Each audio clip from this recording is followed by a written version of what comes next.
Okay, last wild card recap. Chargers, Patriots. No offense, but probably the worst game of the bunch. I still haven't watched the Texans game, excuse me, but it's on in about 20 minutes, so we got to make this quick. Whoever wins the Steelers Texans game goes on to play New England. And honestly, I got a lot of thoughts on this game.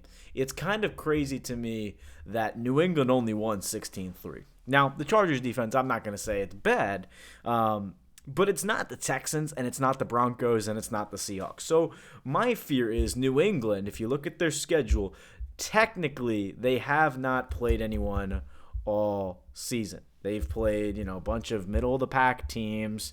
They played the Raiders, the Dolphins, okay, the Steelers, Panthers. They played the Bills twice. Okay, that's really the only really competitive matchup. Maybe the Falcons, maybe the Bucks, Bengals without Joe Burrow. I don't know what to say here. There has not been a team like the Niners, the Rams, a powerhouse team in the AFC, even the Chiefs, or, with Patrick Mahomes and the Chiefs. I would have been interested to see that game with the Patriots, or maybe a Houston game. The best defense they probably played all year, Falcons.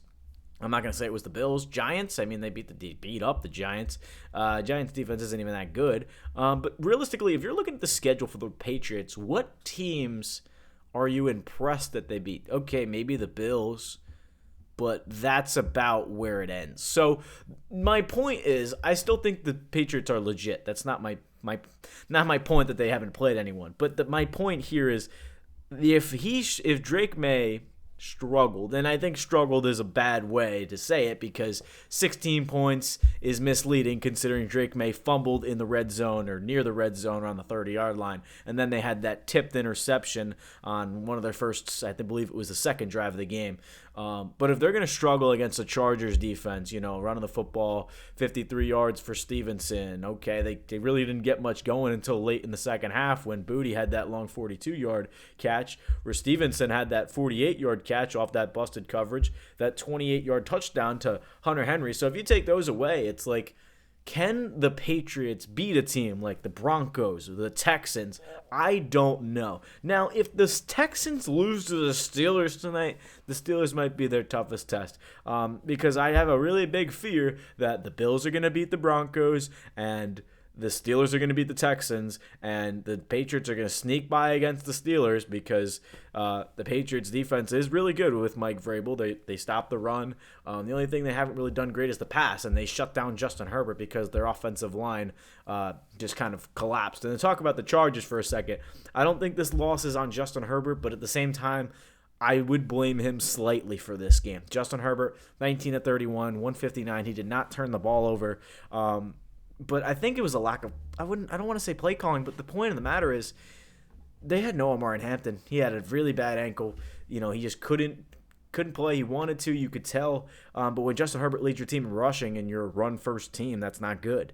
Your offensive line is depleted. No Joe Alt, no Pipkins. I mean, there's like nobody for you to block on this team. Okay, I misspoke. Pipkins is back. The only real guy that was a big name that's out is Joe Alt. So, I mean, I just don't know what to say. I mean, Justin Herbert 0-3 in the playoffs, 2 touchdowns, 4 interceptions. Those 4 interceptions against Houston last year. I don't know. Maybe there's just some people that can perform in the playoffs and others just can't. I mean, I don't know. I don't really want to make excuses for Justin Herbert because he really didn't play exceptional. But when your quarterback gets sacked 6 times, it's hard to say he didn't play well. The Chargers arguably do not have a number 1 wide receiver. They have a bunch of guys that can separate in space. And that's good when you have third and shorts, third and threes. You can have a bunch of little route trees, diced up in the play calling. But when you have a running back go 2.8 yards per carry and your leading rusher, like I said, Justin Herbert, 10 for 57, and it wasn't even like one of those runs were a long run. He was actively running the entire night because he couldn't do anything. It's just kind of crazy. So, you had the rookie Oronde Gadsden kind of break out middle of the season. Keenan Allen, maybe he's done for his career. He might retire after this year. What do you do at wide receiver? Because Quentin Johnston was your first round pick, I believe a couple years back. He was technically your number 1 option, and he just can't separate. I mean, he's not an elite catcher of the football. I mean, he can catch the ball in coverage, but again, you need somebody that can separate. I don't think the Chargers really have had a jump ball wide receiver since Mike Williams, and that made Justin Herbert such a better quarterback. So I'm not going to blame Justin Herbert, but there is some blame to be made for Herbert. Maybe just have a better game plan. I don't know why they ran it. I know 11 times is not even a lot, but the Patriots, one thing they do well is stop the run. And I know you need to, just spice it up, Jim Harbaugh. I mean, maybe run some bootlegs. I don't know. The Chargers offense seems very methodical, kind of one-directional. I don't know. Credit the Patriots with their secondary. They definitely had a great day.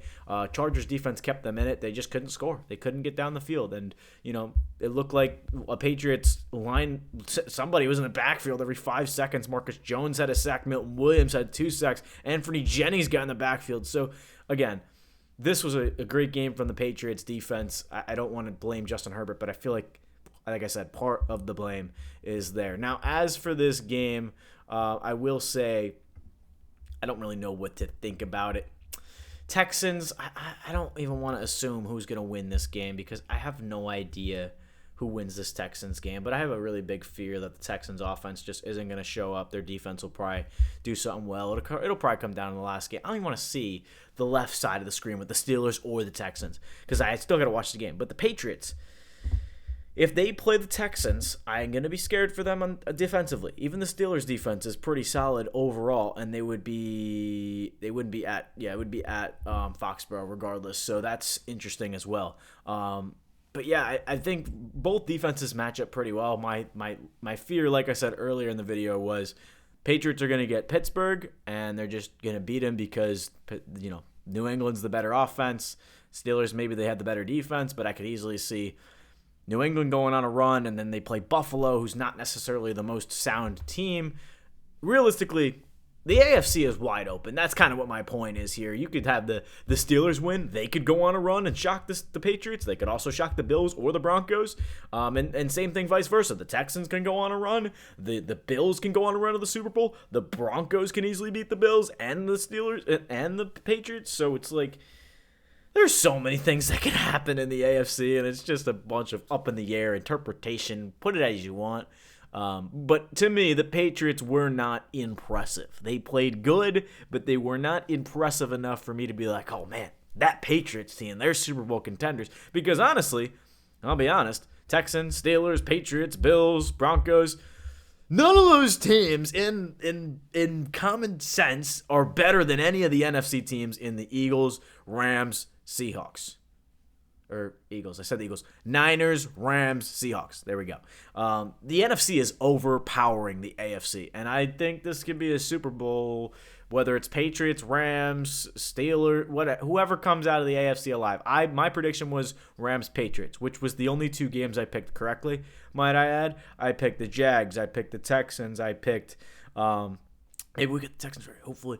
But I picked the Jags. I picked the Texans. I picked the Eagles. I picked the Packers. And realistically, those were all the better teams. The Texans are the better team than the Steelers. They'll probably find a way to lose. The Packers are the better overall team than the Bears. They found a way to lose.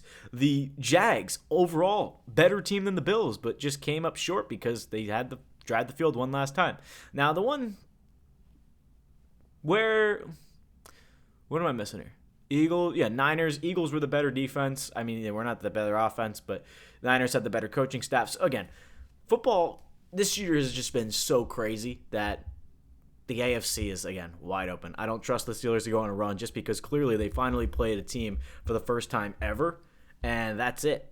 So it's going to be interesting. I think I'm just rambling on here, just trying to get to 10 minutes, but let me know your thoughts. Are you scared of the Patriots? Are you scared of the Steelers? Who is the scariest team in the AFC? Because it's either the Broncos or the Texans in my eyes because of their defense. Patriots are probably 3. Bills are just scary because Josh Allen can be Josh Allen for 4 quarters and beat you because he's Josh Allen. I mean, Josh Allen is probably the only thing that is in the AFC because he wants to go win a Super Bowl. And maybe Josh Allen pulls off the impossible and goes beat the Rams, but I think I said that earlier, that I think that the Bills, even if they go to the Super Bowl, they're going to get pounded. And same thing with anyone in the AFC, even if the Patriots go. Whoever goes in the AFC, I don't think they're going to make it to win the Super Bowl. So Texans could easily go all the way, but again, their offense hasn't done anything. Steelers, They've been inconsistent, but Rodgers does Rodgers-like things. So I don't know. I'm all over the place, but we'll definitely have some more in-depth breakdowns, more player props throughout the week. I just wanted to get these videos out, though, so I think this is probably the worst of them all. But it's officially 7:48. Monday night. Steelers, maybe we'll recap the game. If the Texans lose, I might just go absolutely ape. Just lose it. But I've talked for long enough. Thank you guys so much for hanging out with me. This has been Mike Zanetti, the Big Z Breakdown, breaking down all of the AFC wildcard rounds and previewing a little bit of the divisional matchup. Way too early thoughts, but we'll talk more later in the week. Thank you all for watching. Subscribe to the channel if you're new, and we'll see you in the next video.